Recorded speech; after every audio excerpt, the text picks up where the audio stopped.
जब तक सूरज चाँद रहेगा इतवारू दुबे भाई का नाम रहेगा। Mobile number 6268225150। मिक्स पर डीजे कृपया डीजे के सामने से हम जाए। इतवारू दुबे के डीजे में बहुत साउंड है। इतवारू दुबे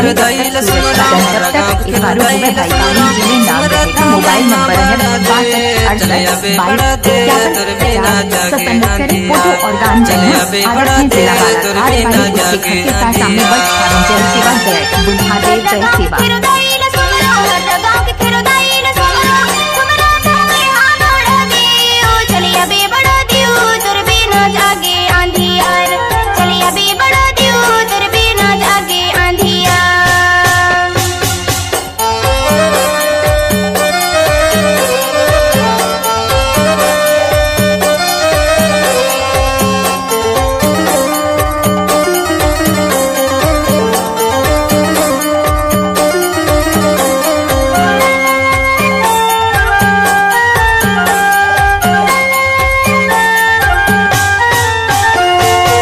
जानो तेरे भक्ति भावला, नहीं जानो तेरे पूजा, नहीं जानो तेरे पूजा बड़ा देव, नहीं जानो तेरे पूजा।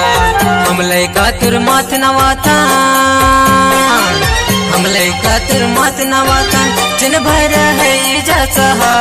चले अबे बड़ा देव तेरे बिना जागे आंधिया, चले अबे बड़ा देव तेरे बिना जागे आंधिया।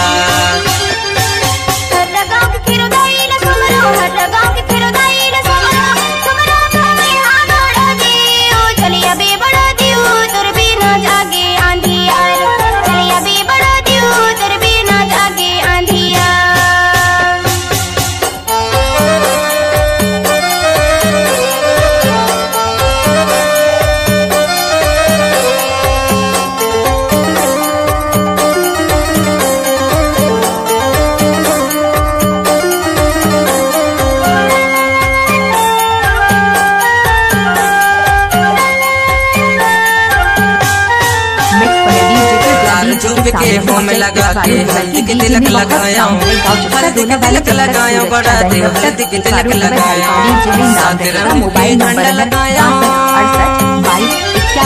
रंग के झंडा लगाया लहर लहराया। चले अबे बड़ा देव तुर बिना जागे आंधिया, चले अबे बड़ा देव तुर बिना जागे आंधिया।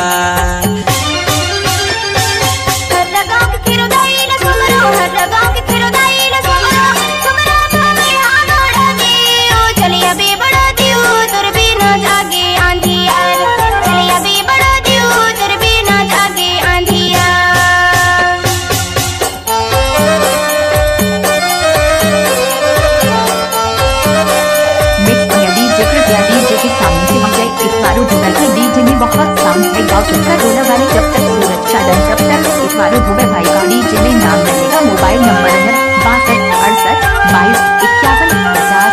संपर्क करें। फोटो और गान करना आदत है जिला बालाघाट वाले उसके घर के सामने पूजा पाठ हुए पूजा पाठ बड़ा देव हुए पूजा पाठ। तन मन धन यार भक्ति भावला, तन मन धन और भक्ति भावला करथन तोरे गुड़े गान। चले अबे बड़ा देव तुर बिना जागे आंधिया, चले अबे बड़ा देव तुर बिना जागे आंधिया।